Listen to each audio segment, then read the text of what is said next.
est belle, papy, la vie. Mais tu sais ce qui est encore plus beau? La nourriture, l'esprit sénégalais, l'authenticité, la fine cuisine. Et tout ça, aujourd'hui, on va le faire. On va le vivre avec Mariem, la fondatrice de l'épicerie fine africaine et son café dakarois. Je vous amène dans un voyage culinaire.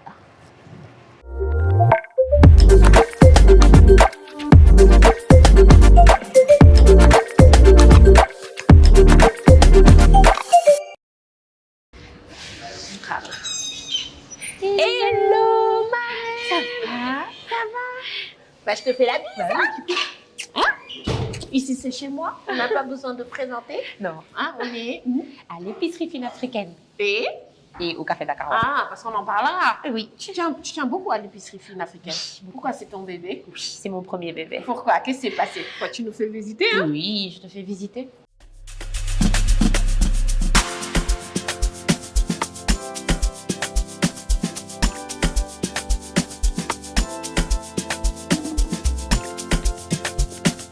Est-ce que tu peux expliquer c'est quoi épicerie fine? Les gens, ils entendent, mais ils savent pas c'est quoi. En fait, l'épicerie fine, c'est vraiment des produits de bouche, du coup, mais à haute valeur ajoutée. Et en réalité, leur valeur ajoutée, elle est surtout apportée par le fait que ce sont des produits qui sont artisanaux. Donc, ils témoignent d'un savoir-faire. Oui. Ils témoignent d'un savoir-faire essentiellement, quoi, d'un savoir-faire artisanal. Et c'est ça qui fait qu'ils ont beaucoup de valeur dans un monde où aujourd'hui tout est industrialisé. Bah, tout à l'heure, tu nous montres des exemples d'épicerie fine. Épicerie fine, nag do ay beignets de. Ouais, mais sur le faire, tu as transformé les beignets en épicerie fine en plus. Hein? Oui. Mais là, déjà, on a vu, il y a une première vitrine dès qu'on arrive. Oui. Il y a des viennoiseries, c'est dans le cœur, c'est dans les. On reste toujours dans le thème. On reste toujours dans le thème. On est là, on est dans le café dakarois. Wow. C'est-à-dire qu'on a créé un petit café. Ça nous permet de faire goûter les produits qu'on vend dans l'épicerie. Pas mal ça. C'est ça. Oui. Parce que dañ doon jaay ay poudre de moringa, Wow. ay poudre de oul, Wow. xam nga ay pralin de gerte suukar. Mais tout le temps les gens nous disent naka lañ ko mën a utiliser au quotidien. Oui, c'est vrai, c'est ça notre problème. C'est ça. La transformation. La transformation et l'utilisation au quotidien de ces Oui. produits-là. Parce Oui. que le mel ni mbuum avant, par exemple, sur le maam dañ ko daan def si sauce ak yooyu, léegi tu n'as plus forcément le temps de faire un cere mbuum. Mais tu peux utiliser le moringa autrement. Oui. Par exemple, dans un latte. Et ici, on a un latte au moringa, café, par exemple. du Un chaud. café, du chaud. Oui, oui, oui. Ou alors dans un jus. Ok. Nous, on le propose en jus avec de l'ananas, par C'est exemple. intéressant. Oui, c'est vrai que sur la carte, en fait, on voit beaucoup de choses. C'est ça. Là, tu là, as, par exemple, un brownie au café Touba. Brownie au café Touba. Là, c'est notre Qui l'eût cru? version, Billahi, notre version du croissant aux amandes. C'est un croissant avec du pralin de gerte et sucre à l'intérieur. Et que tu as appelé. Et du tchaf en haut qu'on appelle adjarmana. Et j'aime bien ce truc que tu fais, en fait. J'aime bien ce que tu fais parce que tu transformes celui que tu as dit comme Rabbi,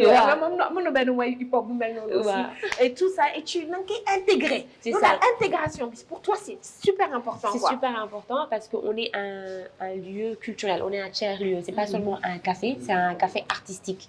C'est un café où on permet aux gens de découvrir en fait la culture urbaine de la ville de Dakar. Oui. C'est pour ça qu'on est le café Dakar. Donc Dakar, c'est la ville cosmopolite où les gens se rencontrent, où il y a les arts urbains en permanence tout le temps qui sont en train de faire vivre la ville.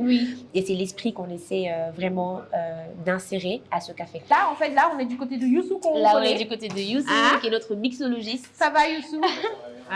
Cool. Il a bien compris l'idée qu'il y a derrière les cocktails. Oui. On voulait des produits naturels dans le cocktail. Donc, même nos sirops que tu vas voir ici, ce sont des sirops qui sont faits maison. Sirop de passion, sirop de caramel, sirop de bissap, sirop de gingembre, sirop de sucre, cannelle avec pomme apple pie. Il faut gauger parce que c'est la saison. Mais je tiens à rappeler quand même à nos... Parce que tu formes ton équipe. Oui, on est tout le temps en formation. On est tout le temps en formation parce que c'est... Bon, on va pas dire qu'on ne crée pas ex nihilo, mais en tout cas, les choses qu'on a là sont des choses qu'on a créées ici. Et la plupart des recettes que j'ai créées à l'origine, Youssou les a beaucoup améliorées. Parce que bon, il a son doigté, il a aussi sa sensibilité de barman. Donc du coup, il apporte un peu de ci, un peu de ça, il change tel sirop pour tel sirop. Et ça nous donne les cocktails qu'on a aujourd'hui qui sont pas reproductibles.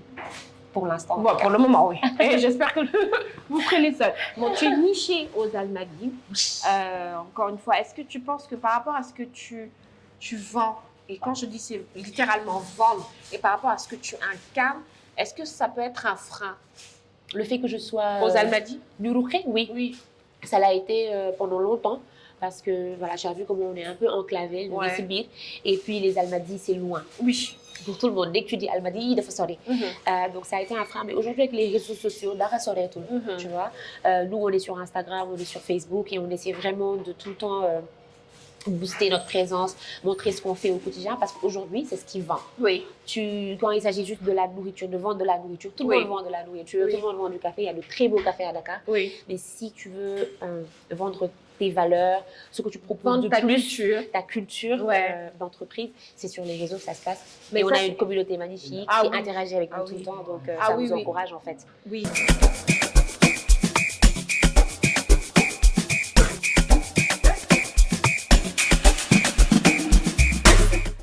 L'esprit de Dakar, le système D, quasiment tout est bricolé ici. On n'est pas dans le luxe, mais on est dans une ville qui est belle de par le fait que justement, elle est urbaine, elle est très débrouillarde. Il y a du système D un peu partout, dans les car rapides, dans les restos, partout tu vas trouver des petits détails bricolés par-ci, par-là. Les jeunes sont hyper créatifs. Le jeune qui nous fait ça, par exemple, Bilou, c'est lui qui nous fait aussi nos dessous de verre. Ouais. Il sait faire des trucs très, voilà. Tu vois, ça c'est des petits morceaux de wax. Et c'est ce qu'on essaie de montrer parce que la ville de Dakar est ainsi faite. C'est-à-dire qu'il y a plein d'artisans qui sont là, qui font de très très belles choses, que ce soit des objets, que ce soit des produits. Oui, les produits. C'est ça. Et c'est un business. Oui. Ouais. C'est un business. Tu as ouvert l'épicerie fine africaine et son café dakarois. Tu l'as fait sur fonds propres. Tu as eu de l'aide, tu as déjà eu de l'aide. Est-ce que tu as un plaidoyer à faire par rapport à ce que tu fais, ton secteur? Bon, déjà, par rapport à l'épicerie fine, je suis partie toute seule au début. Et puis, voilà, j'ai eu à participer à des programmes d'entrepreneuriat. Je peux les citer? Oui. Orange Corner, par exemple, qui nous ont beaucoup aidés. Non seulement sur le plan financier, mais surtout sur le plan pratique, où nous ont appris à mener un business, pas seulement à faire du commerce. Ensuite, je me suis associée à Kondo, qui est ma belle-sœur, et avec qui on partage les mêmes valeurs, qui a toujours été très amoureuse de l'épicerie fine. Et quand je lui ai parlé de l'idée du café Dakar, elle a tout de suite adhéré. Elle s'est dit, voilà, on va faire ça, comme ça les gens vont goûter ce qu'on fait dans l'épicerie. C'est d'ailleurs elle qui a fait le lien direct. Mais un client mange bien, il a une belle expérience ici. Il sort, il vous dit, franchement, je suis contente d'avoir découvert votre café. Et là, tu es contente. Tu es remotivée à bloc. Et c'est vraiment ça la beauté de ce métier. Et, même si c'est dur, on ne regrette pas. Il y a des produits, par exemple, qui restent dans mes favoris parce que ce sont les premiers producteurs qui m'ont fait confiance quand j'avais juste mon panier et mon site internet. Tu vois, je vais les voir, je leur dis, je veux travailler dans le milieu de l'artisanat local. Alimentaire et ils m'ont tout de suite fait confiance alors que j'avais pas de nom. Il s'agit par exemple de Cereal House, Adja, donc Adja, on travaille, Adja Kanté, on travaille ensemble depuis super longtemps. Deifatou de Fusion, elle aussi. Je l'adore. Non, elle a créé solution. Elle a solution pour les lecs katobédé. Non, elle le goûter tout. Oui, non, elle c'est akara. C'est ça. Il y a aussi Mary de tisane de mam. Donc c'était sa poudre de moringa, sa poudre de souché. Et c'est une personne extraordinaire aussi en termes de relations humaines. De fois, donc ça ce sont des produits. Ayou, des confitures de papaye. Confiture d'orange. Elle fait j'ai l'habitude de la taquiner en disant qu'elle fait de la confiture d'absolument tout ce qui pousse au Sénégal. Et c'est pas faux. C'est vrai. C'est pas faux. Ayou, donc voilà, je pourrais continuer comme ça avec tous les produits parce que comme je te dis, je les aime tous. Et avoir un bijou comme l'épicerie fine africaine, c'est important. C'est important et ça justifie ce qu'on fait. Parce que pendant longtemps, les produits locaux ont été laissés un peu en rade parce que les gens non seulement ne savaient pas comment les utiliser, mais je pense n'avaient pas conscience de tout ce qu'ils peuvent nous apporter en termes de santé.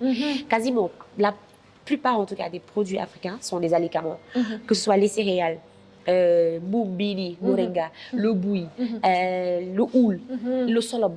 C'est des super produits en fait, c'est des super aliments. Donc ça c'est un bonus en fait. C'est-à-dire que quand on dit aux gens que ça c'est mer déjà, tu peux l'utiliser comme ci, comme ci, comme ça, c'est super gourmand. Mais qu'en plus c'est riche en vitamine A, plus riche en vitamine C que l'orange, etc. Les gens ils craquent. Les gens ils craquent. Et c'est une chance, je pense, qu'aujourd'hui nous Africains devons saisir parce que je pense qu'au rendez-vous du donner et du recevoir de la gastronomie mondiale, nous sommes les seuls qui traînons encore un peu, alors qu'on a énormément de choses à offrir. Dans 5 ans Dans 5 ans, déjà, peut-être une deuxième épicerie fine africaine et son café Dakarois dans Dakar. Avant, je disais dans 5 ans, dans toute l'Afrique, mais maintenant, avec les réalités de l'entrepreneuriat, je sais que ce n'est pas très réaliste, mais dans 8 ans.